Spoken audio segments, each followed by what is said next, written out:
Welcome back. Did you know that melanoma is the most dangerous form of skin cancer? Melanomas resemble moles. Some can even develop from moles. We have the ABCs of how you can catch possible melanomas early. And if it's caught early, it's almost always curable.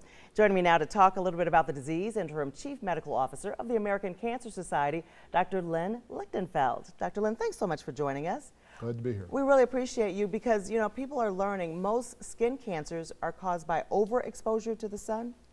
That's correct, Karen. In fact, the American Cancer Society says that for melanoma particularly, over 90% of melanomas, which as you mentioned is the most dangerous form of skin cancer, is caused by exposure to ultraviolet light, whether it be the sun or tanning beds for that matter. And you and I have talked about this a couple of times. Anyone is susceptible, even people with dark skin, African Americans, because that's been a myth in the community that, you know, we don't need sunscreen. Absolutely correct. It's something that I've been concerned about for a number of years since I first came to the American Cancer Society.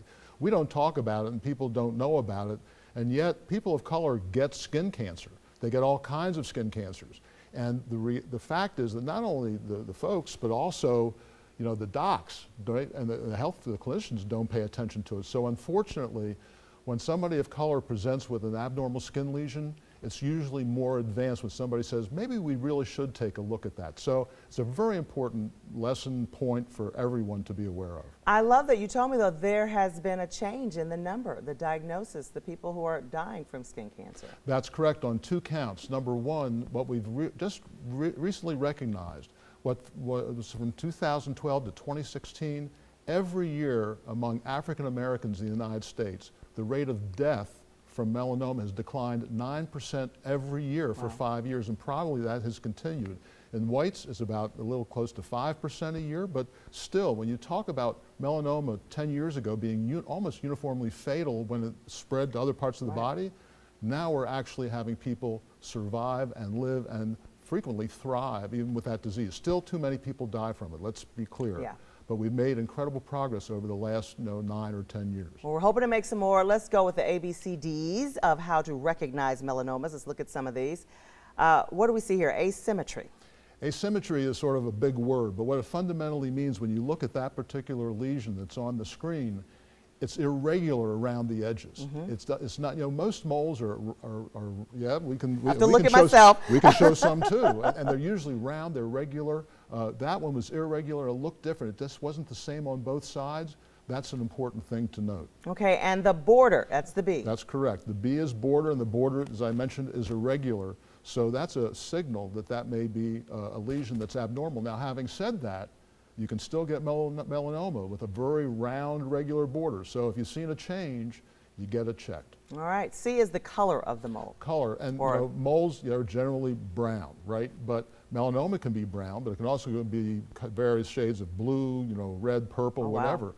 So, or even sometimes you can find a white spot, you know, where the pigment goes away, the color goes away in a melanoma. So once again, if it's changed, get it checked. And D is the diameter of it. Yeah, well, the rule that's been passed around, once again, is the size of a pencil eraser. If it's bigger than the size of a pencil eraser, then you need to be concerned about it. But if you see something that's smaller, that's new, that shows some of these features, don't wait. Because you can get melanoma at a very early stage. That's the trick here. You know, in the years past, people didn't pay attention, it grew, and you know, it was too late. Now, you get it early. You can even get it before it starts to invade under the skin. That's the most important message for everyone. And you probably notice it by the time it's the pencil size. Yes. And E is the evolving. Evolution. Yeah, evolution. Again, another one of those big words. But it fundamentally means it's changing over time. And so when you have a lesion and you have a mole, some of us have a lot of moles. Yeah. You see them change, you've seen the color change, the border change, it's not consistent. You know, all of a sudden a different spot shows up within the mole. Go get it checked. But again, I keep saying it, if you're concerned about it, it's a good idea. Ask somebody, don't be embarrassed. Go ahead and ask your doctor, ask a clinician, ask a dermatologist, what do you think about this? And don't be, you know, don't hesitate to go ahead and try to find out if it's something you need to be concerned about. I've had friends and colleagues who have gone on with very little, very little change, and it's turned out to be something more serious. Let's quickly talk about some of the things that can help you, protect you. Got of course, the big floppy hat. Yes. Definitely need that. You like the hat? Love the hat. I was going to put the hat on. Oh, but, Dr. Ken, it's not your color. It's not Dr. good? Lynn, no, not your color. We're close. Okay, I won't wear it now that I've sort of shown the. But the point about the hat is really important. It's sort of joking, but a wide-brimmed hat.